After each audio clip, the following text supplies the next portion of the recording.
Let's talk about people pleasing. People pleasing does not equal being nice. It's being false. It does not make you kind or a good person.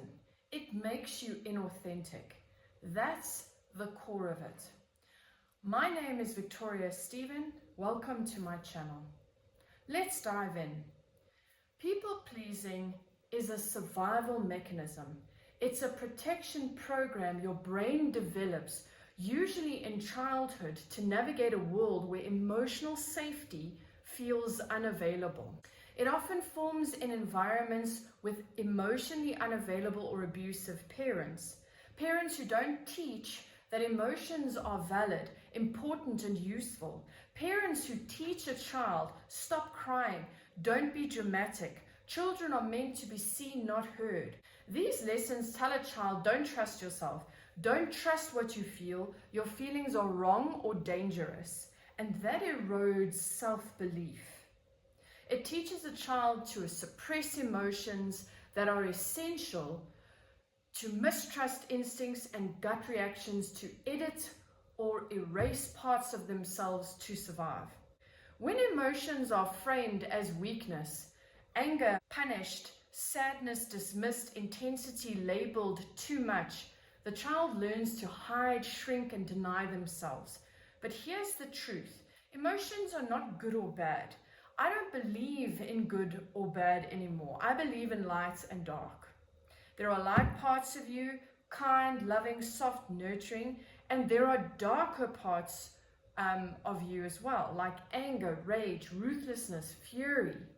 The part of you that wants to rip someone's head off when your boundaries are crossed or you're treated like shit. That doesn't make you evil, it makes you human. You are here as a spiritual being having a human experience. And that's what this is about. The stars cannot shine without the darkness of the sky to make them stand out.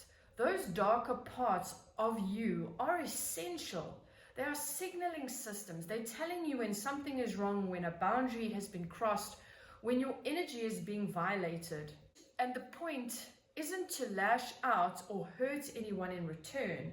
It's about learning to regulate that energy, to work with it without harming others, to set hard boundaries when necessary, to remove yourself from situations or from people you cannot tolerate, to protect your body, your peace, your time, your dreams. This is true power. When you people please, you are not being kind.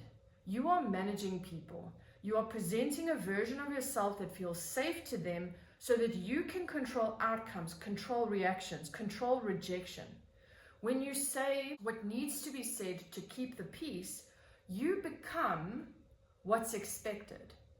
And the cost, no one ever meets the real you.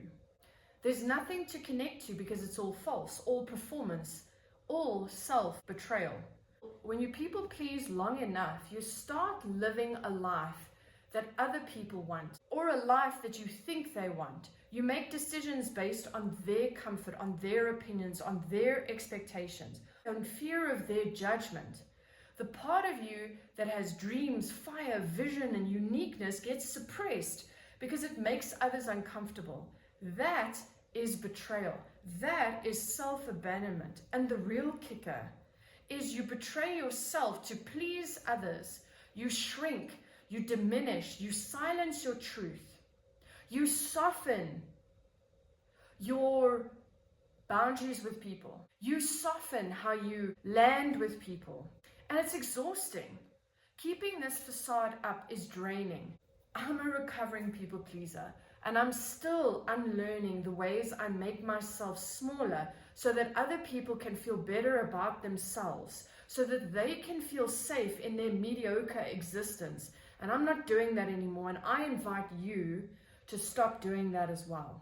I invite you to embrace who you truly are. Standing in your truth means accepting that not everyone will like you. You are not everyone's cup of tea. If everybody liked you, that would be so weird. You are not here to fit in. You are here to be the full, embodied, unapologetic expression of yourself, light and dark, soft and fierce, loving and aggressively protective of your peace and the people and things you care about. Healthy anger is healthy. Boundaries are healthy. Discomfort is part of truth. You stop over-explaining, you stop justifying your choices, you make decisions without asking permission. You do not explain to people why you've made the decision you've made to make them feel comfortable about your decision. You let people feel what they feel. You protect yourself first. The bottom line is, when you start standing in your truth, when you start embodying who you really are, people will fall away. Some of the people you thought resonated with you, that you thought were aligned with you, will disappear, will fall away. It becomes lonely, I know. I've been through it. Because your connection with them was built on an illusion, on a perception of what you thought they wanted, or what needed to be perceived for them to feel comfortable about who you are. Because your connection with them was built on illusion, on the version of yourself you thought you needed to be.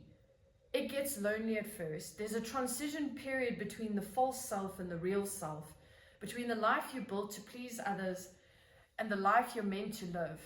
You start letting go of people, situations, places, and patterns that no longer fit.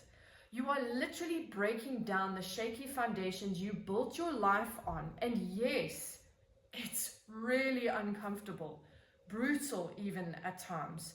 It's raw and vulnerable. But let me tell you from experience, it's worth it. Because when the false layers and the masks and the skin start to fall away, life gets better.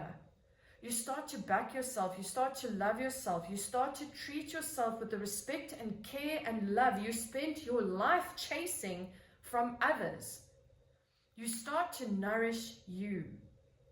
You start to make choices that honor you and your dreams, not what other people expect of you, or the choices you make because you're worried about what people are going to think of you. This is what it means to stop people pleasing. This is what it means to be authentic. That's what it means to truly stand in yourself, in your power.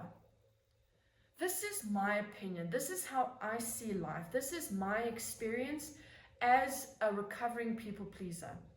If in some way it resonates with you, inspires you, or helps you, great. If it doesn't, that's also okay. Use what works, leave what doesn't. Move on. You do you. My intention is simple, to share what I've learned so that maybe someone else doesn't have to repeat the unnecessary pain and suffering I went through. Much love.